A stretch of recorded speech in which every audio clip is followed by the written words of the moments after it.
Hey guys, welcome to the Mother Figures podcast. I'm Caitlin Darkangelo, founder and co-owner of Figure, Midwestern wife, and girl mom. I'm a dual certified pregnancy and postpartum trainer, earned my degree in exercise science from the University of Michigan, and have been coaching for over a decade. This podcast dives into all things pregnancy and postpartum fitness, especially in how to navigate strength and intensity training in these seasons.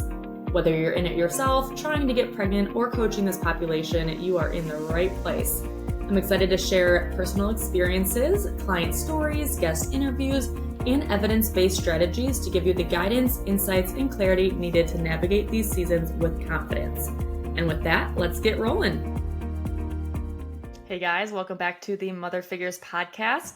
One of the things I want to do on this podcast is take client experiences or symptoms they experience, specific movements that spark different pains, and take that scenario and let you guys kind of into the thought processes or structures, mindset that goes around modifying or adjusting exercise to relieve those pains, to adjust around those pains, or just what we do in actual practice so that you guys can help.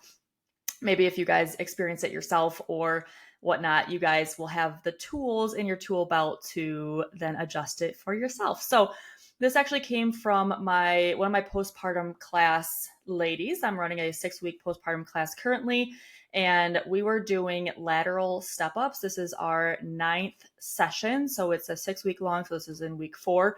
So we've had 4 weeks under our belt. We've built the foundation over the first few weeks, and now we're getting into a lot more variety and difficulty, skill work, and just doing different things in the gym, which is really exciting. But sometimes that can also bring about new symptoms that you might not have felt at, the earlier stages of your rehab. So this is talking specifically in the postpartum time period. This mom specifically was or is 8 or 10 weeks postpartum, so still early on. She is one of my normal class clients as well, so she has a pretty solid foundation in her fitness, in her skill work.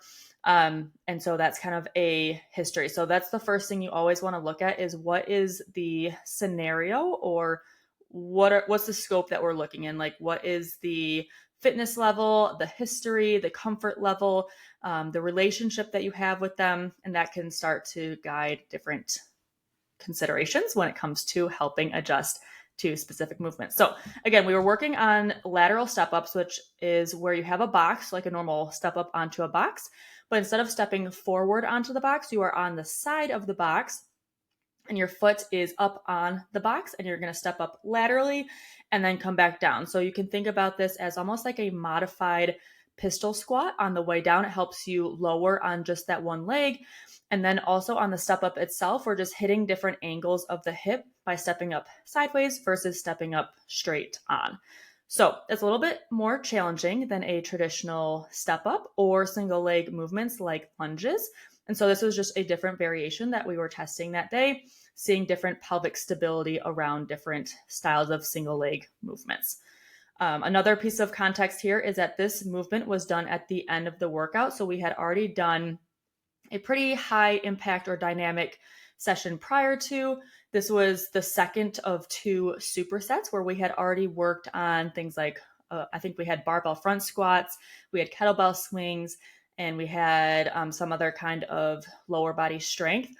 So combining all of those specific lower body movements, higher demand skill work, and that it was at the end of this session, there is a lot of fatigue that can go into that, or the endurance that the pelvis and pelvic floor specifically have after a high volume day of that same muscle group or similar muscle groups. And then combined with the fact that it was after, 30, 45 minutes of work in general, that stuff can all play into why symptoms are occurring here. So that's another piece of context we want to think about is what are the other movement combinations, movements that we have hit, how long have we been exercising before we've experienced this specific symptom. And we want to see kind of from a fatigue or longevity or endurance perspective, maybe something like that is tying in. So her specifically, when she was doing that lateral step up, she said she felt kind of the urge to pee but not a ton. It was almost like a mix between pinching, which would be SPD related or symphysis pubis dysfunction related pains, but also more of like an incontinence thing around it. And she noticed it only during that specific movement, not during the movement that we were also supersetting it with. So it wasn't a global, or not a global, what's the right word for it? It wasn't persistent. So it was just during that specific movement. It was not during other movements. So my first thought when she had initially came to me, she said, "Hey, I'm doing lateral step ups." Or at the end of that round, she came up to me and said, "I'm just like feeling, a little bit of an urge to pee. Like, what should I do?" So my first thought went to that whole like longevity, fatigue piece, the fact that we had already worked a lot of skill work prior to.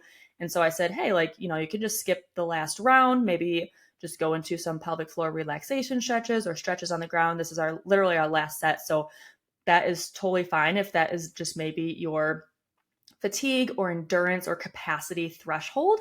That was my first thought process. And then as she went into the second movement that we had supersetted it with, which was like a staggered march, she said that she did not feel any symptoms with that. So then that made me think, okay, maybe it's not a fatigue or capacity thing. Maybe it was something specific about the lateral step up itself that is causing that incontinence feeling on the step up. And so then I asked her that. I said, "Hey, like, are you feeling it only during that movement? Or are you feeling it just when you're walking around, like it's just, at its level, at its threshold level?" And she said, "No, it's really only when I do those step ups." And so what we did is instead of going all the way up onto a box height, I think it was like a 24-inch box. Instead of that, I took two 35-pound bumper plates and I stacked them on top of each other. So it was about a third of the height as a full box. And I had her do the same exact movement. So the foot was on the side of the bumper plate, her other foot was on the ground, and it was just a shortened range of motion step up. And when she went into that, she said she did not experience any incontinence feelings or symptoms. And so what that was telling me was that it was a range of motion or level of difficulty of the movement that was causing the symptom. And so what we did was we continued with those step ups. She was able to do the same amount of reps, but we just scaled down the height of the box, and that was able to solve that issue. And so how that can be applied to other areas is we just did not do a big enough ramp up or progression up to the full box. We should have done, with her specifically, done a bigger or longer phase of progression up to that height. So I should have started her just at one plate and then 2 plates, 3 plates, 4 plates until we can reach the height of the box. This can be applied to anything. It can be applied to, dumbbell weight you're using, or speed when you're running, duration when you're running, a ton of different range of motion variables as well. But in this specific scenario, the traditional height of a box was just too high above her skill level where we were at to just start there. So we needed to scale back and start at a lower level of the progression. And now over time, we are going to work not only with just that progression, so building up height on those bumper plates until we can get to the height of the box, but we're also going to work accessory pieces that is going to help strengthen the pelvis, the quad, the hamstring, muscles that are helping in the actual movement pattern itself. So what I'm going to do with her is increase the strength or the load that she does with lunges. So a lot of dumbbell weighted lunges, a lot of variations of lunge, so we can strengthen that single leg, muscle strength, I guess, so that when we get back to box step ups, we can be stronger in our legs so that it can help with less of that pelvic symptom or incontinence, because anything that's connecting to the pelvis, whether that be our glutes, our quads, our hamstrings, our everything, our core even, once we can strengthen all those things, it helps the pelvis itself in the center stabilize better. So we're going to work on strength. We're going to work on a longer load up of progression, or longer, progression with the height of the box or of the bumper plates. And I think those two combinations, in addition to just giving her more time in her recovery, she's still very early on, working traditional step ups or different single leg variations. The combination of all these is really going to help her in that symptom management of that specific movement at that specific timing. So the other piece too is in my postpartum specific class, I always program in, or I have programmed in the previous classes, specific time for pelvic floor relaxation stretches in between supersets or in between components of the workout. And what that does, we kind of forget how much the pelvic floor actually turns on during movements, whether it just be standing, walking, doing high impact work or not. And so one way that I've helped moms load up that pelvic floor in the past is we load it, we, find that threshold, but then we take that time to pull back and relax the pelvic floor. This was the first class that I specifically do not program in pelvic floor relaxation stretches so that we can see what the threshold or endurance level is of the pelvic floor. And if we can do a whole workout session without having to focus so much on the pelvic floor, because over time, we don't want to be treating ourselves like we're in this early postpartum phase. So this is one ways that I am progressively overloading the pelvic floor for these moms, is by starting with a lot of pelvic floor relaxation and then tapering it off. And so maybe that just means that this specific client needs to continue to add those pelvic floor relaxation stretches in between movements or in between sets so that she could allow herself to, relax for a second, give that pelvic floor its, potential energy back in a sense, lengthen it to allow those muscles to get in its full range of motion again, instead of maybe they got too tight after a full session and it just didn't have the capacity it needed to not experience symptoms. So that's a final piece of that. So a lot of things that we are considering with a very specific situation, step-ups, incontinence. Those two things combined, it's not just a one-size-fit-all, but that is kind of the mindset or process that I would go through, thinking about the history of the individual, when the movement or when the symptom is being experienced, what the movement is being combined with, what phase of the workout or what timing of the workout is that movement being performed in, fatigue, endurance, capacity, range of motion.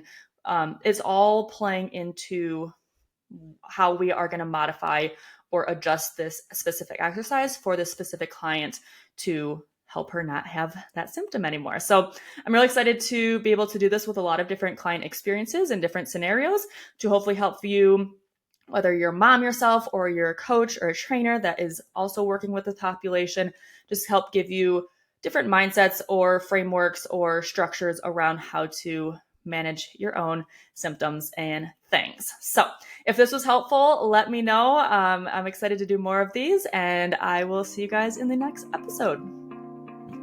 Thanks for tuning in to the Mother Figures podcast. If these episodes help or resonate with you in any way, it would be so helpful to the show if you could leave a review so we can get this into more moms' hands.